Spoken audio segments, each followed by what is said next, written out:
हम अमेरिका के साथ हैं कि चीन के साथ हैं कि कहाँ हैं, कि अभी ये लग रहा है कि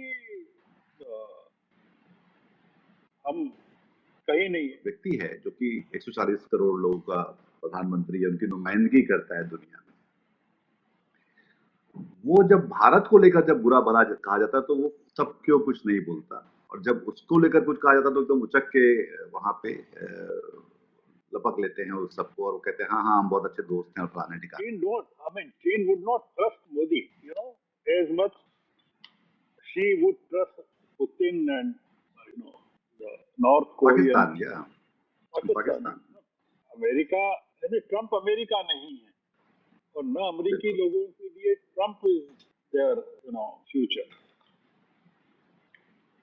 भारत के लोगों के लिए भी, मतलब भारत के लोग भी ये नहीं मानते हैं कि मोदी ही भारत है, पर मोदी ऐसा मानते हैं कि मैं ही भारत हूं।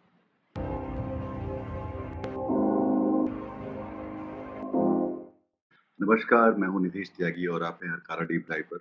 और आज हम लोग बात करेंगे, ये जो दुनिया बहुत तेजी से बदल रही है, अमेरिका बदल रहा है, फिर हमने देखा चीन बहुत तेजी से बदल रहा है, रूस भी बदल रहा है, यूरोप परेशान है, तो इस बीच भारत कहाँ है, और इनके बारे में हम लोग सोचते हैं कि नरेंद्र मोदी के नेतृत्व में भारत किस तरफ जा रहा है और उसको हम किस तरह से देखते हैं। मेरे साथ हैं श्रवण गर्ग, जो वरिष्ठ पत्रकार और हमारे अखबारों के दुनिया के, शायद हम लोग जो संपादक नाम का जो संस्थान होता था उसमें से आखिरी लोगों में से हम गिन सकते हैं उनको, और मेरे पहले बॉस रहे हैं। आपका स्वागत है श्रवण जी, नमस्कार। और इस बारे में मैं समझना चाह रहा था कि आप कैसे देखते हैं इस पूरे दुनिया जिस तेजी से बदल रही है, और उसमें भारत अब कहाँ है और नरेंद्र मोदी उसको किस तरह से देख, उसका जो मैनेज कैसे कर रहे हैं उसको। निधीर जी, पिछले 11 सालों से कुछ ऐसा हो रहा था कि हम दुनिया को मोदी जी की नजरों से देखने लगे, और मोदी जी को दुनिया की नजरों से देखने लगे थे। मतलब मोदी जी हमको दुनिया के बारे में जो बताते थे, हम दुनिया उसको समझते थे,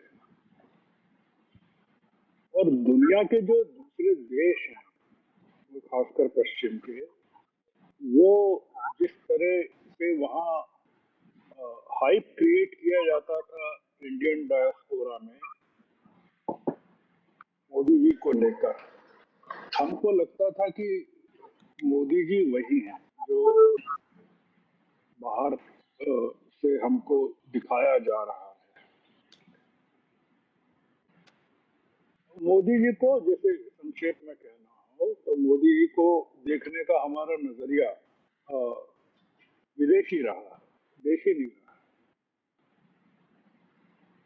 और वो पूरा क्रिएट किया गया, बाहर बाहर क्रिएट किया गया। तो कई बार होता है ना कि क्रिएट बाहर किया गया, असेंबल यहाँ हो गया। जैसे हमारे बहुत सारे प्रोडक्ट्स में हो रहा है कि असेंबली यहाँ हो रही है, हम उसको स्वदेशी कह रहे हैं। तो मोदी जी हमारे लिए स्वदेशी इस मायने में है कि हम मोदी जी के पार्ट्स की असेंबली यहाँ कर रहे हैं। पूरा क्रिएशन मोदी जी का बाहर से किया गया, करवाया गया है। हो ये गया कि कुछ घटनाक्रम अभी हाल के दिनों में ऐसा हुआ कि भारत के लोगों को पहली बार मोदी जी को भारतीय आंखों से देखने का मौका मिल रहा है, मतलब भारत के नजरिए से। और दुनिया के जो प्रजातांत्रिक देश हैं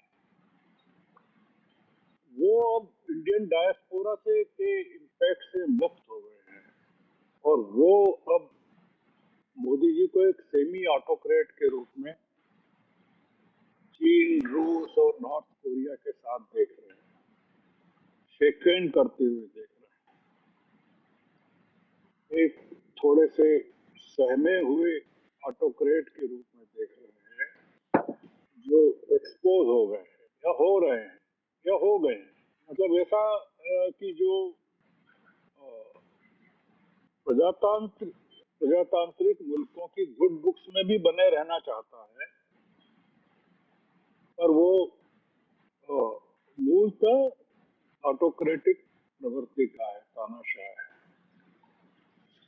और उसका एक तीसरा स्वरूप यह है कि बाहर का परिधान या तो विदेशी है पर अंदर गहरे तक जनेऊ है, कुछ धागे बंधे हुए हैं हाथ में, गले में, जो दिखते नहीं है बंद गले के सूट के अंदर से।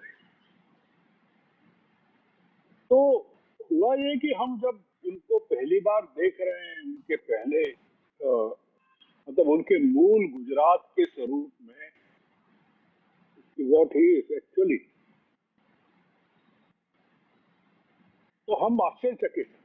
तो हमको लग रहा है अरे यार ये क्या हो रहा है, ये तो बिल्कुल लापता लेडीज की तरह हो रहा है कि हमने शादी किसी और से की थी और ये जब घूंघट उठा के देखा तो ये तो कुछ और मामला है। जैसे माइकल जैक्सन की जो ओरिजिनल चमड़ी थी जी वो वैसी नहीं थी जैसी वो स्टेज पर दिखती थी। तो कहते हैं कहीं उनकी बहुत सारी प्लास्टिक सर्जरी थी, वो पूरा चमड़ी का रंग हो गया। मोदी जी ने इतनी ज्यादा अपनी लेयर्स को चेंज कर लिया कि वो स्टेज के उनके परफॉर्मेंसेस लगभग वैसे ही हैं कि लोग समझ नहीं पाते हैं कि उनकी रियल स्किन क्या है। मैं आपने जब मुझे बताया कि किस विषय पर बात करना चाहते हैं, मतलब ये हमारे अधिकांश नेताओं के साथ यही स्थिति है, मतलब मोदी इज नो एक्सेप्शन। अधिकांश जब मैं कहता हूँ तो हिंदूवादी नेताओं को कहता हूँ, आई am not talking about Democrat leadership. मैं आपने जब कहा तो मैं थोड़ा सा सोच में पड़ गया। मैं 5 साल पहले, 4 साल 5 साल पहले अप्रैल में 2021 के अप्रैल में लेबर पार्टी के एक पॉलिटिशियन बहुत बड़े रहे हैं, एंड्रयू एडोनिस, और वो जी जर्नलिस्ट भी रहे हैं और टोनी ब्लेयर की सरकार में 5 साल मंत्री भी रहे। उन्होंने 5 साल पहले मोदी जी के बारे में क्या कहा था, आई जस्ट रिकॉल्ड इट। आपके दर्शक अंग्रेजी समझते हैं इसलिए मैं उसका, जी आपके दर्शक काफी मतलब एक अलग क्लास के हैं या समझदार हैं। Who is Modi? Who is real Modi? In trying to find out, I kept coming back to three questions, three key questions. ये एंड्रयू कह रहे हैं, जी which country does he see himself leading? Which country does he see himself leading? India or Hindu India?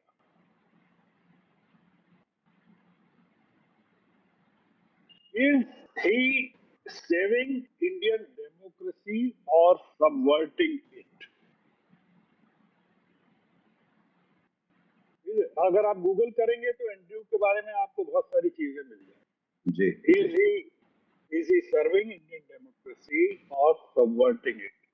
And is he, as he insists, a true economic modernizer or a fanatical religious nationalist for whom modernization is a tool to assert supremacy with reforms proposed, chopped and changed for sectarian advantage?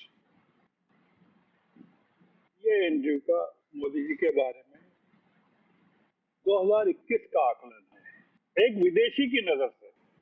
मैंने अपनी बात जो कही वो ये कही कि एक विदेश का लेबर पार्टी का आदमी, नॉट रिपब्लिकन, Labour Party, जी, not conservative even of Britain or Democrat of US, how a Labour Party leader views, thinks about Modi.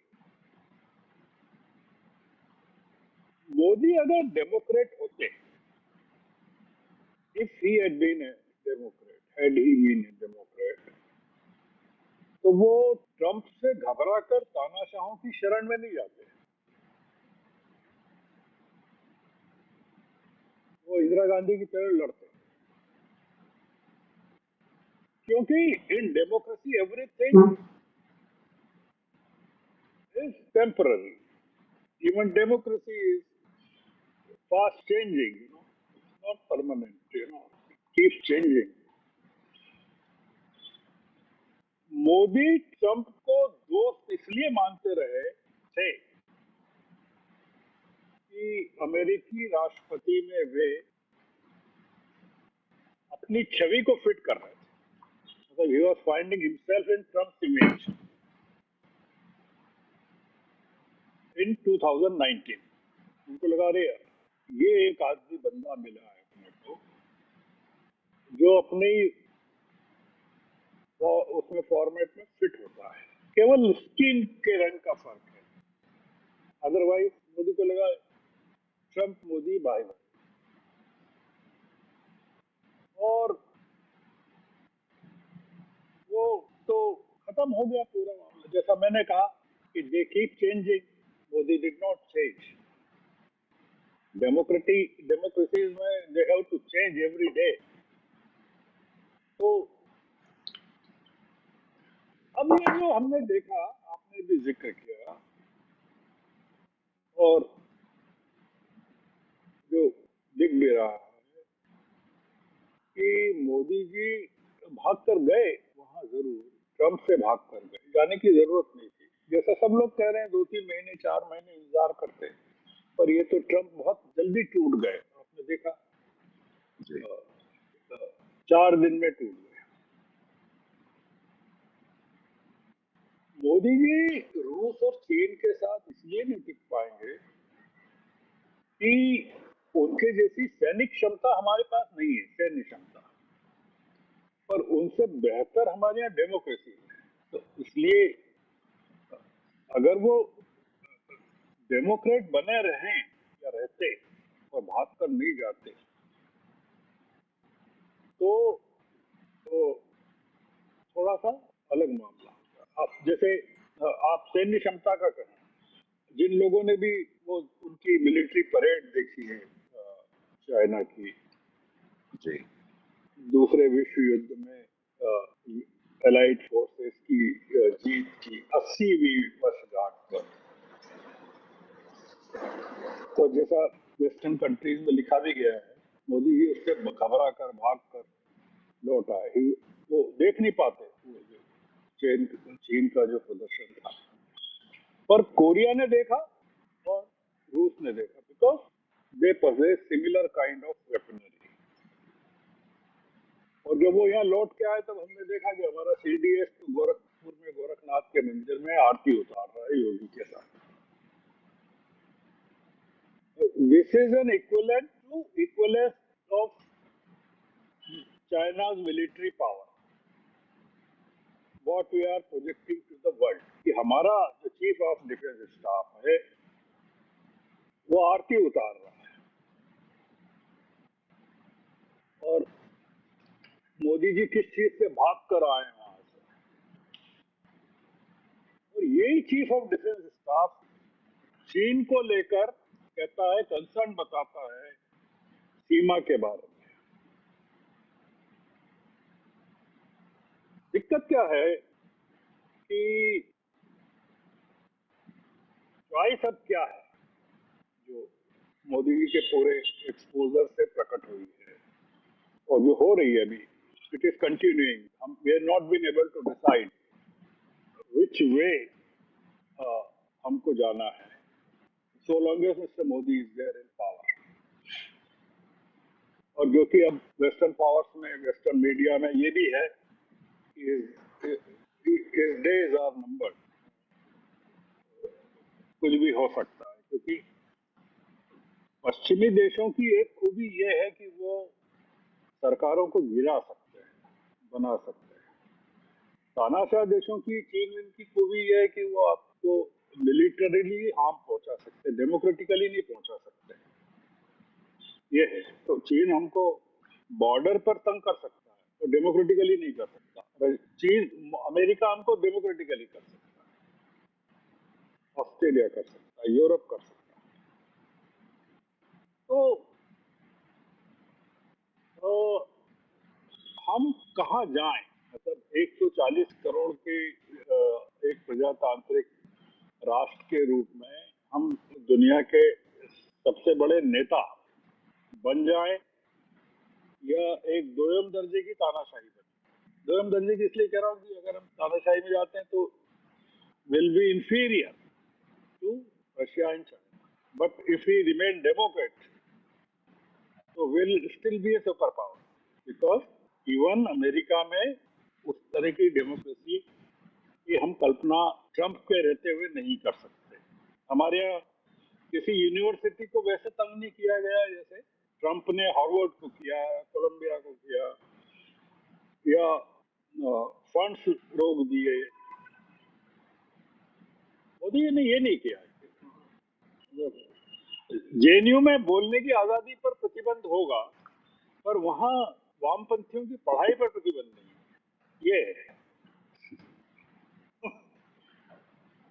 और दूसरा ये, जैसा मैंने कहा कि मोदी जी वहां से घबरा कर क्यों आए होंगे, मतलब चॉइस ये थी कि एक तरफ खाई है और एक तरफ कुआं है, तो वो फिर खाई से घबरा कर फिर से कुएं में आ गए। And he responded very positively to Trump's overtures. पहले उन्होंने ये प्रचारित करवाया था कि ट्रंप ने मेरे को 3 बार फोन किए और मैंने नहीं उठाया, और उन्होंने बुलाया था मुझे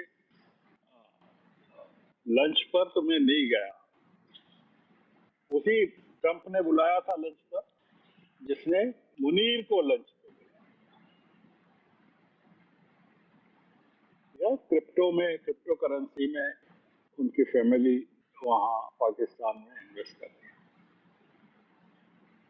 क्या निधि जी, ये प्रॉब्लम है वो ये है कि over the years after independence हम लोग बहुत ही डेमोक्रेट रहे एज ए कंट्री। मतलब 1917 के बाद रूस कभी नहीं रहा, या 1947-48 के बाद चाइना नहीं। Regimentation has been rampant in Russia and China, not to talk बिल्कुल अबाउट कोरिया।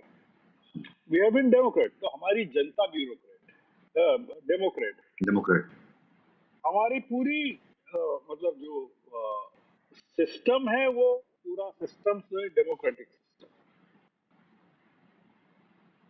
हमारे जो ब्यूरोक्रेट्स हैं, they have born and brought up in democratic traditions,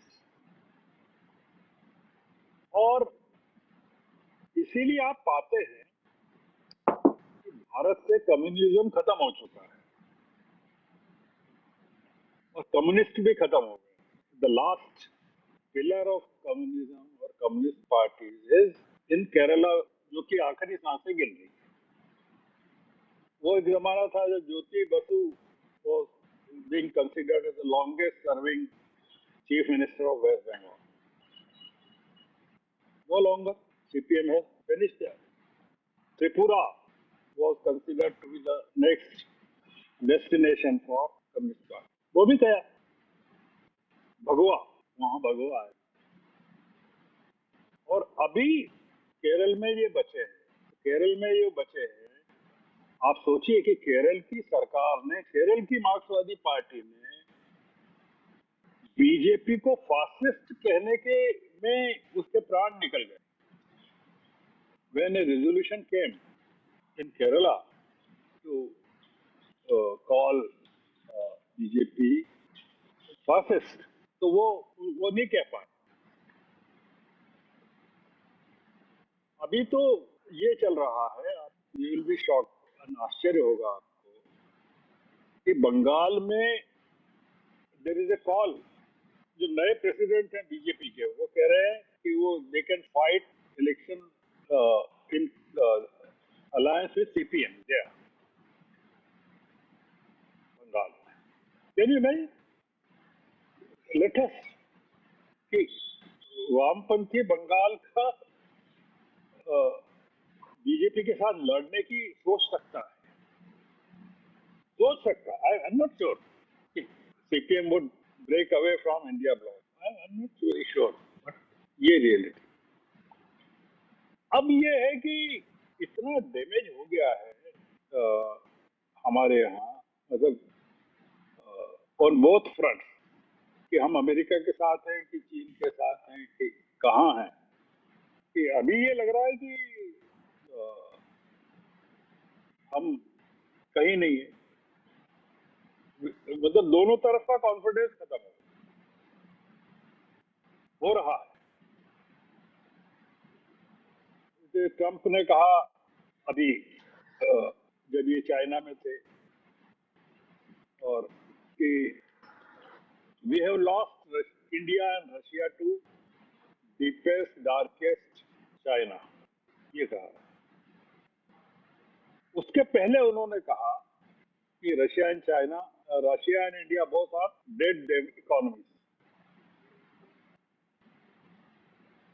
अब आप सोचिए कि आज आप इतने दिनों में कहाँ पहुंच गए। इसमें जो सवाल है वो यही है कि इतनी बार लगातार भारत की वजीहत होती रही है ट्रंप के कहने से, ट्रंप के जो बाकी जो लोग हैं व्हाइट हाउस के, पीटर नवारो है या बाकी लोग हैं जुट के। इस बीच कल एक ट्रंप का फिर से कहीं से उन्होंने कहा कि, और उन्होंने मोदी को टैग भी नहीं किया, उन्होंने कहा कि वो मेरे अच्छे दोस्त हैं, और तो तुरंत मोदी जी ने उसको एकदम से फिर लपक के रिस्पॉन्ड किया। तो मेरा एक कहना है कि ये जो व्यक्ति है जो कि 140 करोड़ लोगों का प्रधानमंत्री है, उनकी नुमाइंदगी करता है दुनिया में, वो जब भारत को लेकर जब बुरा भला कहा जाता है तो वो सब क्यों कुछ नहीं बोलता, और जब उसको लेकर कुछ कहा जाता है तो एकदम उचक के वहां पे लपक लेते हैं उस सबको, और वो कहते हैं हाँ हाँ हम बहुत अच्छे दोस्त हैं और फलाने ठिकाने। तो ये जो विरोधाभास है कि आपकी प्रतिबद्धताएं आपकी अपनी दोस्तियों के लिए है या उस देश के लिए है जिसकी नुमाइंदगी आप दुनिया में करते हैं। मोदी जी का जो पूरा पॉलिटिकल करियर रहा है, ग्राफ रहा है, अगर आप उसको ट्रेस करें तो he has always been an opportunist. मतलब अडवाणी जी के साथ उन्होंने क्या किया, फॉर एग्जाम्पल, जो अडवाणी जी ने उनको बचाया जब अटल जी नाराज हो, मोदी फॉलोइंग गुजरात राइट्स, और जब उनके प्रधानमंत्री पद की उम्मीदवारी का नाम आया तो अडवाणी जी ने नानुपुर की, पर राजनाथ को भेज दिया उनके घर पे मनाने के लिए, सबको भेज दिया इन्होंने बनवास में। मोदी लेटेस्ट एग्जाम्पल भी चंद्रा बाबू नायडू के साथ इन्होंने सबसे ज्यादा व्यवहार किया था। अगर आप इफ यू जस्ट ट्रेस 2017 के बाद किस तरह से he was treated Chandra Babu, even when he was jailed by Jagan had the blessings of Modi. बिल्कुल। अभी क्या हो रहा है आप देख रहे हैं कि चंद्रा बाबू के बेटे को वो बुला रहे हैं, बात कर रहे हैं। अगर आपने कल का देखो, नारा लोकेश या लोकेश नारा जो भी नाम है उसका, because Chandra Babu is refusing to meet him. Modi ji के लिए कोई परमानेंट दोस्त नहीं है, कोई परमानेंट दुश्मन नहीं है। He opportunism is the best friend, ऐसा है। तो इसलिए ये आप कुछ भी देख सकते हैं। मोदी हो सकता है ट्रंप के साथ इतनी घनी दोस्ती हो जाए कि वो चीन को डिच कर दें पूरी तरह। चीन would not trust Modi, as much Xi would trust Putin and the North Korean, Pakistan, या Pakistan, Pakistan. even Pakistan. So we have lost our trustworthiness. अगर एक शब्द में कहना हो कि इंडिया क्रेडिबिलिटी credibility, जो वो लॉस हो गई है कि कोई ट्रस्ट नहीं। अब मोदी भी नहीं वो ट्रम्प भी नहीं करेगा। ट्रम्प भी रिपेयर इसलिए कर रहा है कि उसका विरोध, डोमेस्टिक विरोध हो रहा है। Domestically is facing lot of opposition. You have lost a big market of 600 million middle class, इसलिए और कुछ नहीं। मतलब और 50 लाख भारतीय वहां की इकोनॉमी को संभाल रहे हैं, अमेरिका की। और सारे जो बड़ी बड़ी टेक कंपनियों के जो सीईओ हैं वो सब they are of Indian origin. तो उनको एक ये डर लग रहा है कि यार ये गलत कर रहे हैं, और दूसरा ये कर रहे हैं जो यूरोप को लग रहा है कि बैलेंस ऑफ पावर जो साउथ का है और नॉर्थ का है वो चेंज हो रहा है। पूरा भारत के उस खेमे में जाने से वो उसका ब्रिक्स और एससीओ को मिला, शंघाई कोऑपरेशन ऑर्गेनाइजेशन को मिला है।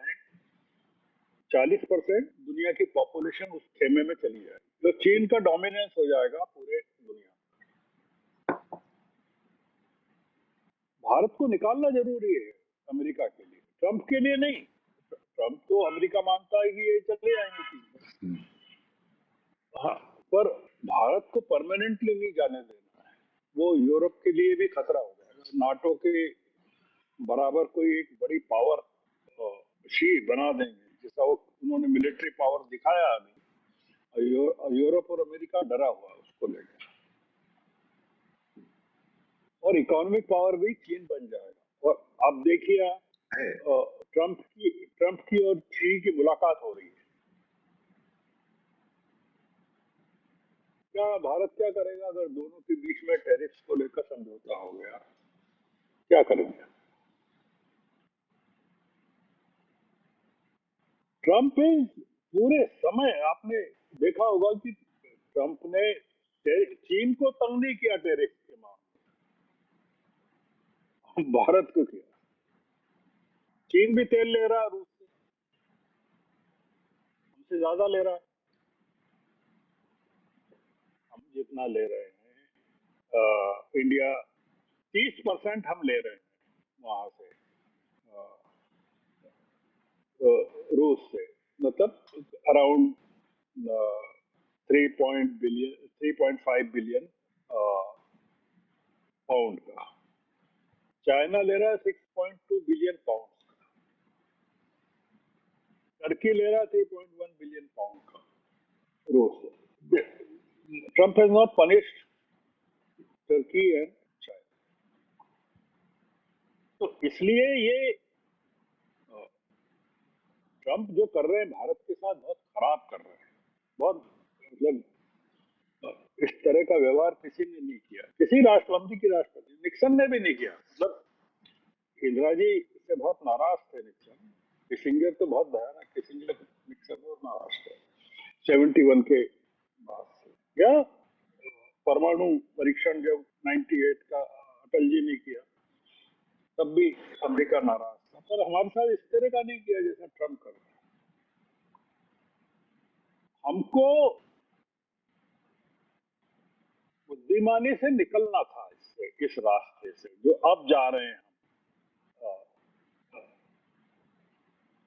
आप देख रहे हैं ना कि हमारे मंत्री पीयूष गोयल और ब्यूरोक्रेट जयशंकर लगातार ये कह रहे हैं कि हमारी तो बात चल रही है अमेरिका का। क्यों? एक जो चीज है आपको, मतलब मैं कोई नई चीज नहीं कह रहा हूं अपनी बातचीत में, कि Indian administration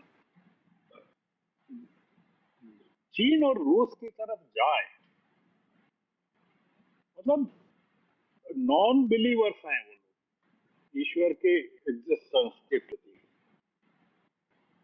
they are non Hindus, they may be Muslim, they may be Christian, they may be anything, Buddhist.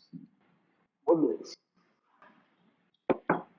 मतलब आइडल वर्शिप के खिलाफ है कुल मिलाकर ये। यार आप आरएसएस और बीजेपी की जो आइडियोलॉजी रही है 100 साल की,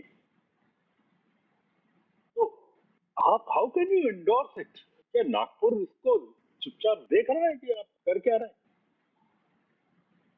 मेरा एक और मजाक है इसके बारे में कि कितने सारे जो मोदी जी जिन लोगों से, भारत में तो बहुत कम लोगों से गले मिलते हैं वो, पर विदेश के जितने बहुत सारे जो राष्ट्राध्यक्षों से बहुत एकदम गले पड़ते हुए गले लगते हैं वो, और उनमें से कितने सारे ऐसे लोग हैं जो बीफ ईटर्स।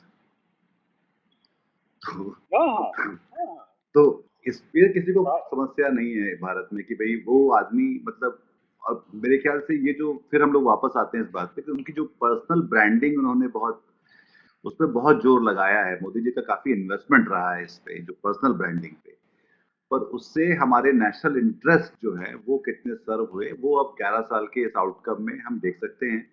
हम ये भी देख सकते हैं कि इन 11 सालों में हमारे दोस्त बढ़े, दोस्तियां बढ़ी, भारत की दोस्तियां बढ़ी या घटी।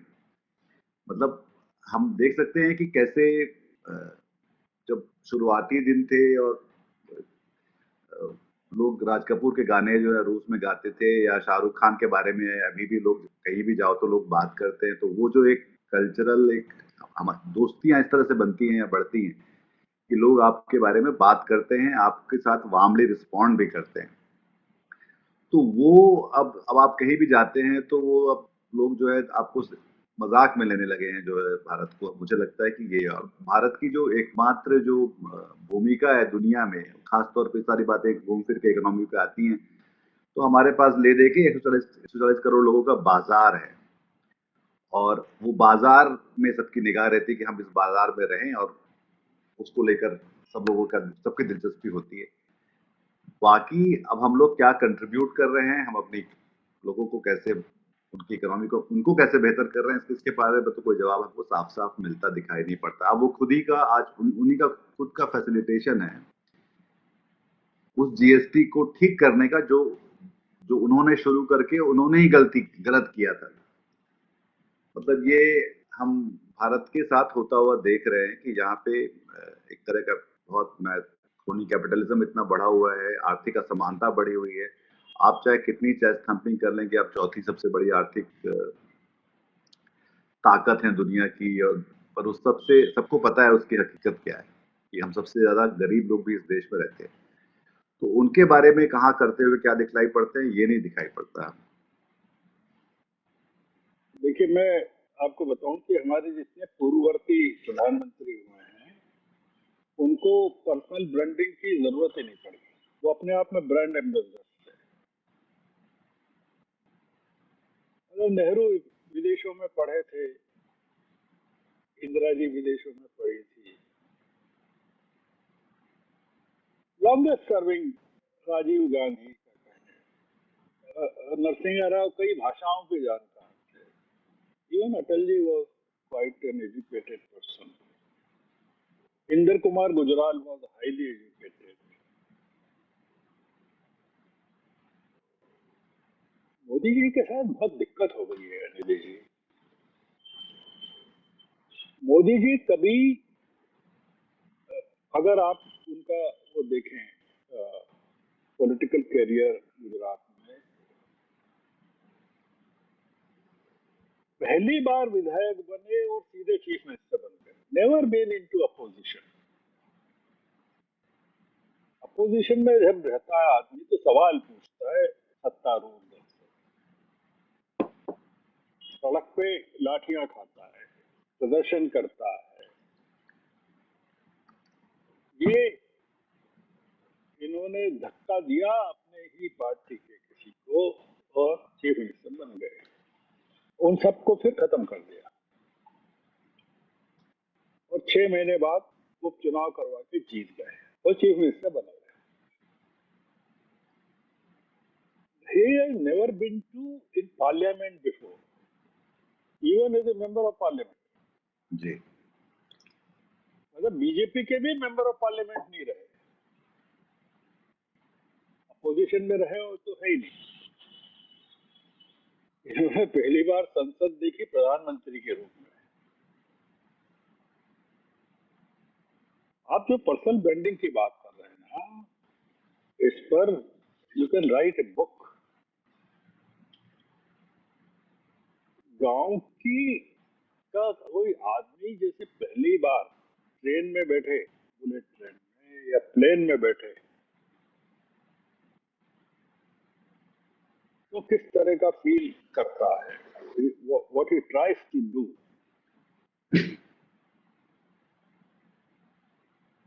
हमको उनकी डिग्री के बारे में पता, हम अपने नेहरू की डिग्री जानते हैं, इंदिरा जी की जानते हैं, इवन लाल बहादुर की जानते हैं। हमको इनकी डिग्री, इनके पढ़े लिखे होने के बारे में हमको पता है। फॉरेन पॉलिसी का दुनिया के लेवल पर हैंडल कर रहे हैं। अभी आप सोचिए कि यूक्रेन के मामले में he is talking with European leaders.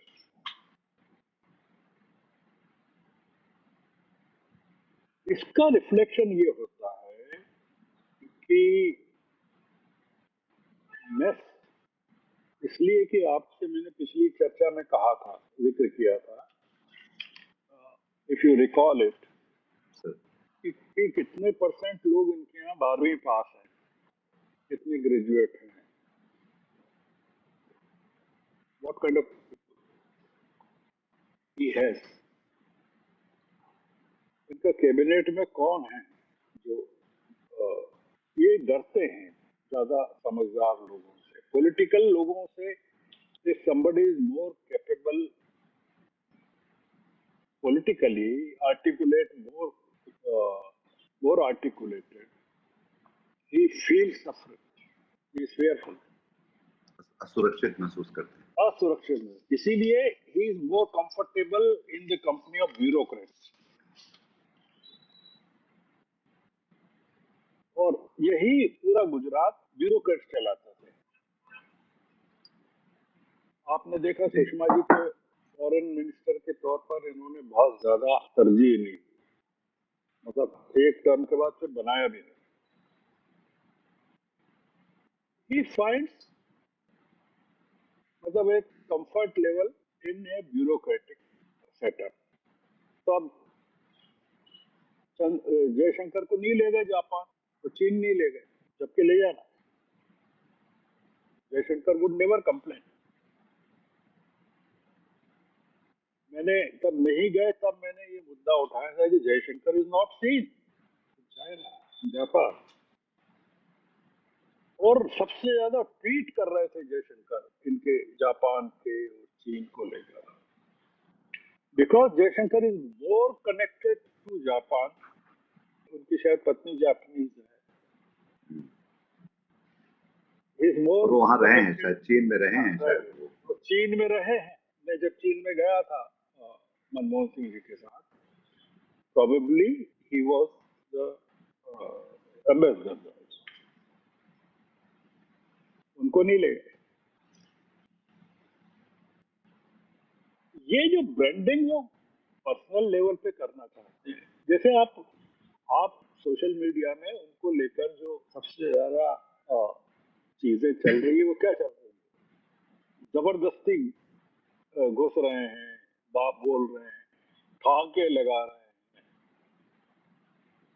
पर ये नहीं देख पाता कोई कि मोदी जी बात क्या करते हैं इन लोगों के साथ, मतलब वो जो उनसे बातचीत में जब जैसे तो उसमें समझ नहीं आता कि वो बोल क्या रहे हैं, या हमारे अगर आप तो इनकी पिछली अमेरिका यात्रा में जो इनके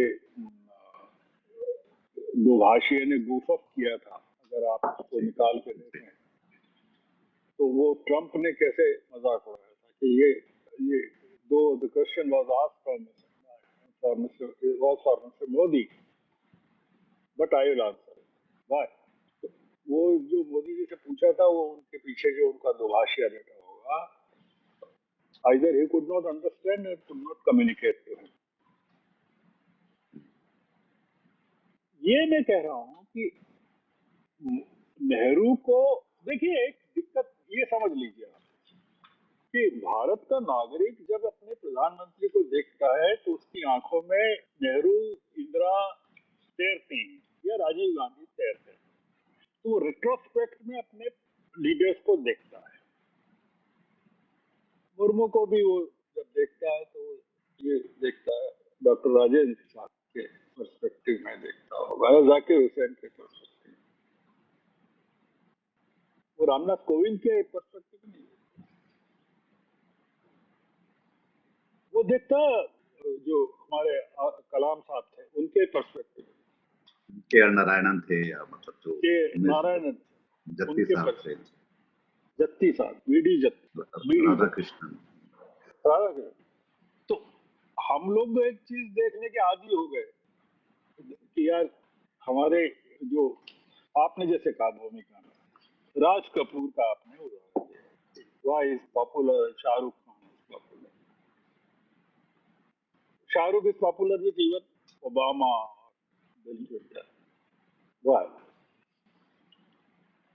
ये जो है कि आप, जैसा मैंने शुरू में कहा कि हम लोग जिस तरह की डेमोक्रेसी में हमारी अपब्रिंगिंग हुई है और जिस तरह के नेताओं को हमने देखा है, हमको ये थोड़ा सा अजीब सा लगता है जो अब हो रहा है। इसलिए हम कई बार we feel sometimes threatened and sometimes हमको ये लगता है इनसिक्योर। ये है जो एक मैं थोड़ा सा, अब now I would want to sum up कि you compare Trump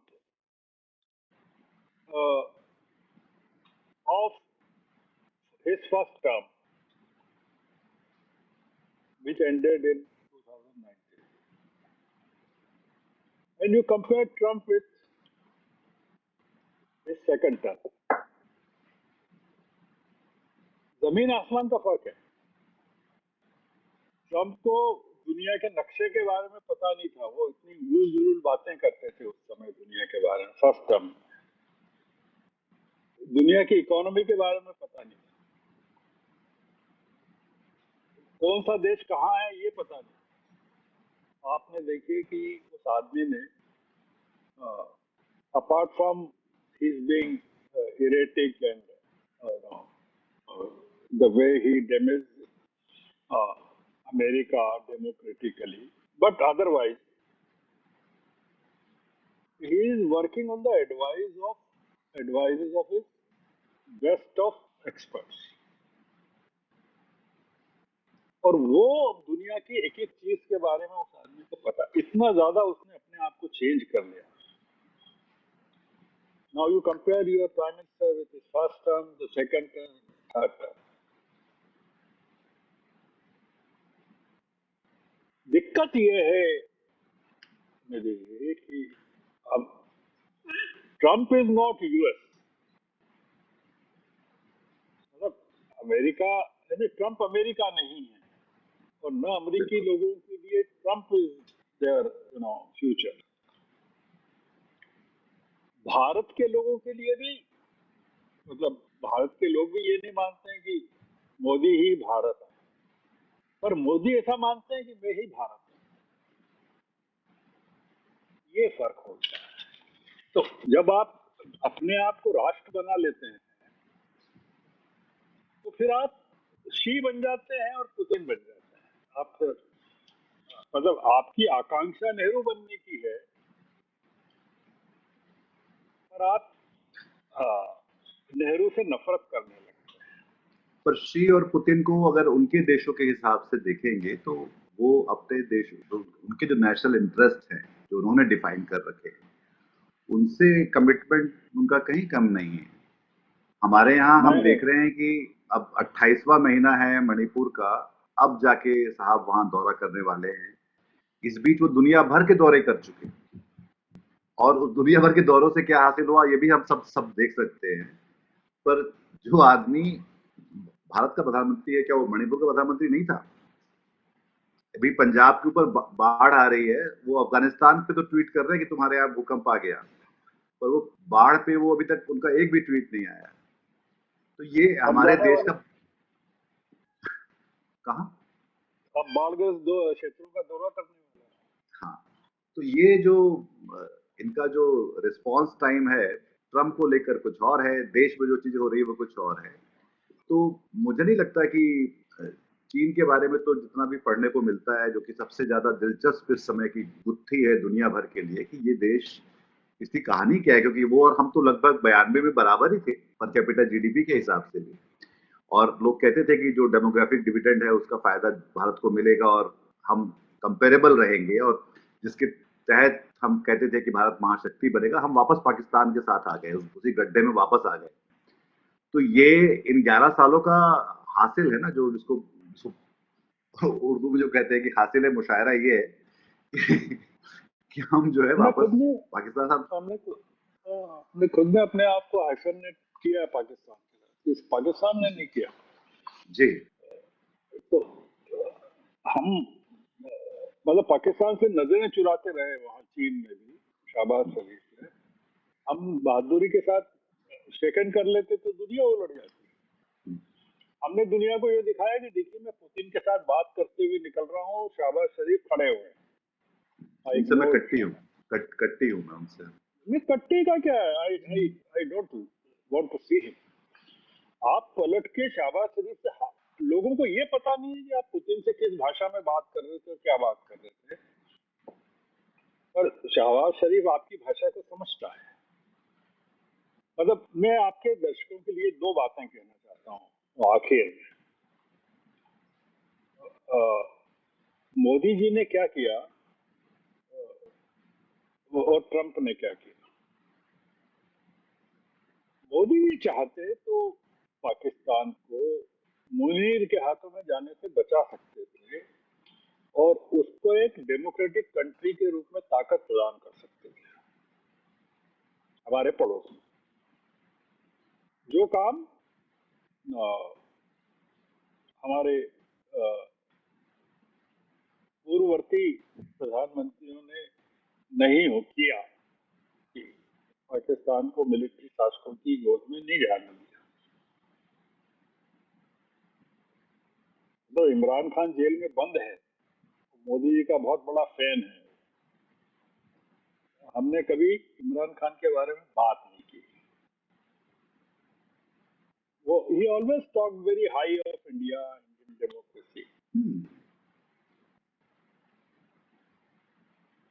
मैं तो 4-5 बार पाकिस्तान गया हूँ Nidhi, and have travelled a lot there. मैं मुजफ्फराबाद तक भी गया, कराची और लाहौर और सब जगह गया। People are so different from their rulers. बिल्कुल। खैर उस पर बात नहीं करते। तो हमने क्या किया कि पाकिस्तान की जमहूरियत को अपने एरोगेंस के कारण डिक्टेटरशिप में या मिलिट्री डिक्टेटरशिप में डाल दिया। हम चाहते तो शहबाज शरीफ को मजबूत कर सकते, मिल लेते वहां, गले मिल लेते। सबसे ज्यादा परेशान मुनीर होता उसको लेकर, अरे क्या कर रहे हैं, पाकिस्तान के लोग खुश होते हैं। वो नहीं गया। हमने नवाज शरीफ की माँ से मिलने चले गए थे, तो नवाज शरीफ की माँ तो शहबाज शरीफ की माँ भी है ना। बिल्कुल। आप अफवाह लोग चुपचाप चले गए, शॉल दे दिया आपने। This is one thing. हमने greatest damage which we have caused to making Bangladesh a military headquarter of Pakistan and pushing Pakistan into dictatorship. This is two things we have done. हम Burma के chief, army के chief से मिल रहे हैं वहाँ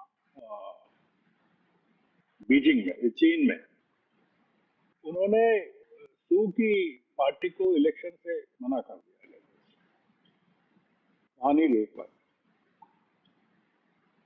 सू की party. हम वे are not बोलो।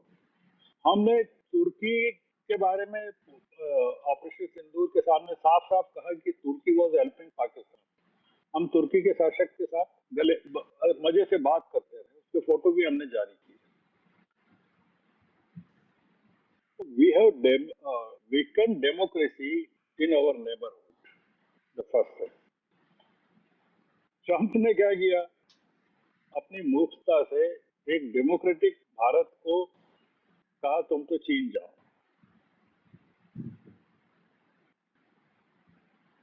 ट्रंप चाहते तो भारत में डेमोक्रेसी को मजबूत करते कि मैं टैरिफ चीन पर लगाऊंगा, रूस पर लगाऊंगा, पर भारत पर नहीं लगाऊंगा। India is a democracy, we want a democracy to survive and exist. And strategically Quad का हिस्सा है, चाहे चीन के बगल में है, वो सारे क्वाड का हिस्सा है, is very important in Indo Pacific region. अब ब्रिक्स और एससीओ मिलके इंडो पैसिफिक रीजन में आपकी ट्रंप की 12 बजा रहे डेमोक्रेसी की, और भारत उसमें सैंडविच बनने वाला है। ये दो लोगों ने डेमोक्रेसी के साथ, मोदी ने और ट्रंप ने जो नुकसान किया वो था। मोदी जी की ब्रांडिंग सर अब कुछ चलेगी नहीं, खत्म हो गया है मामला, क्योंकि अब दुनिया के फैशन डिजाइनर्स में अभी एक अर्मेनी की भी डेथ हो गई है, तो इसलिए और हमारे यहाँ इंडिया में भी कुछ फैशन डिजाइनर्स चले गए हैं, तो इसलिए अब वो ब्रांडिंग का थोड़ा संकट मोदी जी के लिए खड़ा होने वाला है। नहीं, इसमें एक और जो आखिरी बात है वो ये है कि ये सारी जो चीजें होती हैं, और ये ऐसा नहीं कि हर देश जब चीजें बदलती हैं तो चुनौतियां भी आती हैं, उनके साथ आप जूझते हैं, उनसे निपटते भी हैं।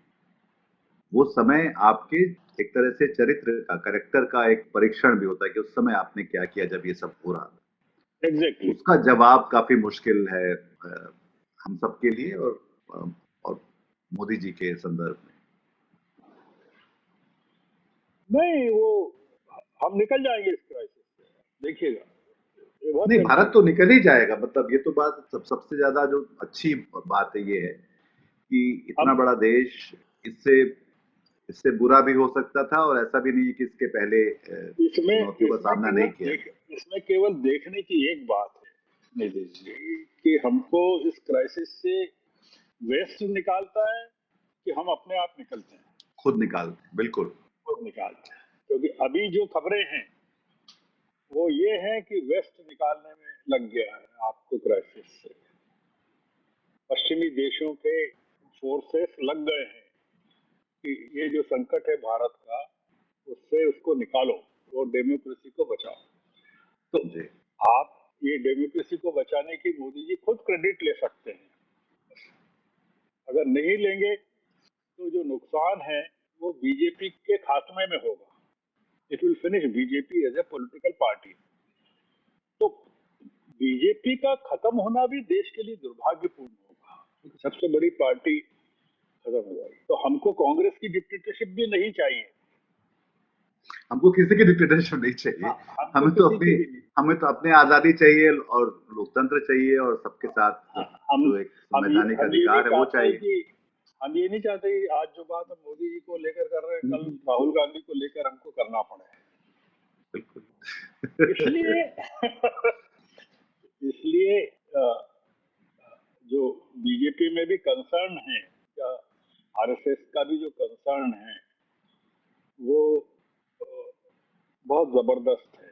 वो इकोनॉमी को लेकर भी है, डेमोक्रेसी को भी लेकर है, और सबसे ज्यादा मोदी जी को लेकर है कि ये इनको अब और कितना समय दिया जाए। More he is given time, more will party lose, more RSS will lose, more democracy will lose. India is losing. हमें वो सब तो ठीक है कि पॉलिटिकली तो जो हो रहा है वो हो रहा है, पर हम पूरे देश में देख सकते हैं कि इसके नुकसान कितने अधिक। इंडिया इज लूजिंग, इसलिए हाउ लॉन्ग, जब अगर कोई मोदी के मन में कुछ गौतम बुद्ध की भावना पैदा हो जाए तो वो जैसे घर छोड़ के निकले थे वैसे सत्ता छोड़ के अगर निकल जाए तो लोग शायद उनको भगवान बुद्ध मान लेंगे। नॉन-बायोलॉजिकल मान लेंगे, पर अभी तो वो नहीं, वो जैसा बोलते हैं वैसा करते नहीं है, ना ही वैसा होता है, तो वो भी एक बात है कि उन्होंने बहुत बहुत सारी बड़ी बातें बात। अपने बारे में कही उन्होंने, पर वैसा होता नहीं। बहुत शुक्रिया शवन जी, बहुत बढ़िया ये बातचीत रही और हम लोग आगे भी बात करते रहेंगे। पूरी दुनिया बदल रही है और उसमें भारत कहाँ है और मोदी जी हमें कहाँ किस तरफ लेकर जा रहे हैं, इसके बारे में हमने बातचीत की। अगर आपको ये बातचीत पसंद आई तो उसको लाइक करिए, चैनल सब्सक्राइब करिए और अपने हम ख्याल लोगों के साथ साझा भी करिए और अपना ख्याल रखिए। बहुत शुक्रिया, नमस्कार। मैं एक रिक्वेस्ट पिछली बार भी की थी, फिर करना चाहता हूँ। वो जो लोग भी सुन रहे हैं इस बातचीत को, अगर वो चाहते हैं कि ये बातचीत होती रहे, मेरे साथ होती रहे या आकार पटेल के साथ होती रहे या उमर खालिद के पिता के साथ होती रहे या तमाम इस तरह के लोगों के साथ होती रहे, मनदीप पूनिया के साथ होती रहे और तमाम लोगों के साथ होती रहे, तो बहुत ज़रूरी है कि आप लोग इस चैनल को जिंदा रखने में अपनी मदद करें। और इसके दो तरीके हैं, आप भी सब्सक्राइब करें और लोगों से सब्सक्राइब करवाएं, और जो भी आर्थिक मदद आप कर सकते हैं, करवा सकते हैं, इस कॉज में करें, क्योंकि सरकार तो करेगी नहीं इसमें और इनको विदेशी मदद भी नहीं चाहिए, तो इसलिए हम लोग इस बातचीत इस आधार पे कर रहे हैं कि हमारे देश में और भी लोगों को इन बातों पे हम रोशनी में सोचें, शोर कम करें, रोशनी में देखें चीजों को और वो उसको आगे बढ़ाएं। शवन जी बहुत शुक्रिया इसके लिए भी और आप सबका बहुत शुक्रिया, धन्यवाद, नमस्कार। आज की ताजा खबर, आज की ताजा खबर, आज की ताजा खबर। आओ काका जी इधर, आओ मामा जी इधर, सुनो दुनिया की खबर।